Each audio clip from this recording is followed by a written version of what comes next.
आए आज हम थर्ड लॉ ऑफ मोशन को स्टडी करते हैं। सबसे पहले इसकी डेफिनेशन है, whenever one object exert a force on a second object, the second object exert an equal and opposite force on the first object.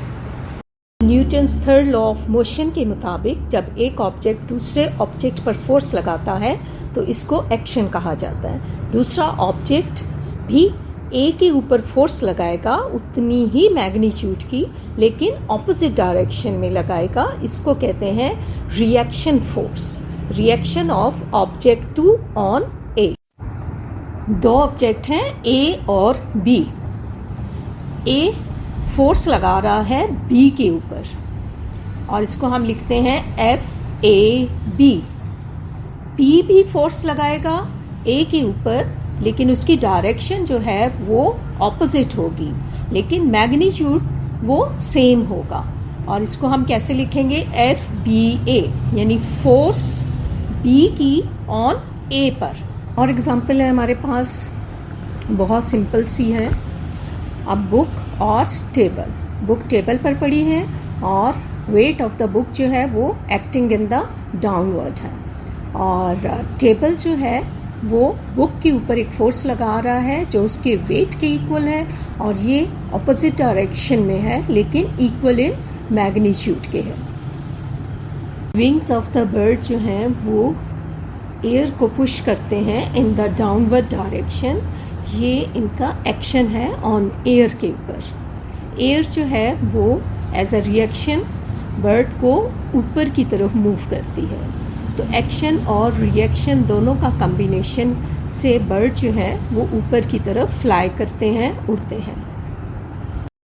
Ball को जब ground के ऊपर फेंका जाता है या वॉल के ऊपर फेंका जाता है तो बॉल ग्राउंड के ऊपर एक फोर्स लगा रही है जो एक्शन फोर्स कहलाती है ऑन द ग्राउंड।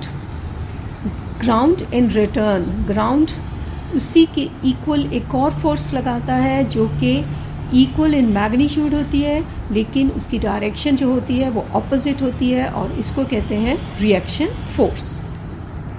स्विमिंग के दौरान स्विमर जो है जब वो आगे मूव करता है तो वो अपने हाथों से पानी को पीछे की तरफ पुश करता है। ये है action, action of swimmer on the water, कि स्विमर का एक्शन है पानी के ऊपर। अब इन रिटर्न पानी स्विमर पर एक फोर्स लगाएगा जो कि फॉरवर्ड होगी, और स्विमर जो है वो आगे की तरफ मूव करेगा। सो ये है पानी का स्विमर के ऊपर रिएक्शन, और स्विमर आगे मूव करता है। रॉकेट इतनी तेज़ी के साथ ऊपर की तरफ मूव करता है, इसका रीज़न क्या है कि उसमें से गैसेस जो हैं बहुत तेज़ स्पीड के साथ, हाई स्पीड के साथ नीचे की तरफ मूव करती हैं। So rocket pushes these gases in the downward direction. So ये गैसेस रिएक्शन देती हैं रॉकेट को, और रॉकेट जो है वो ऊपर की जानिब बहुत तेज़ी के साथ मूव करता है। जितनी तेज़ी के साथ गैसेस नीचे की तरफ आएंगी वो क्या है, रिएक्शन है। कैनन एक और example, Newton third law of motion. Cannon जब फायर होता है तो ये एक्शन है कैनन का उस गोले के ऊपर, और गोला जो है वो आगे मूव करता है।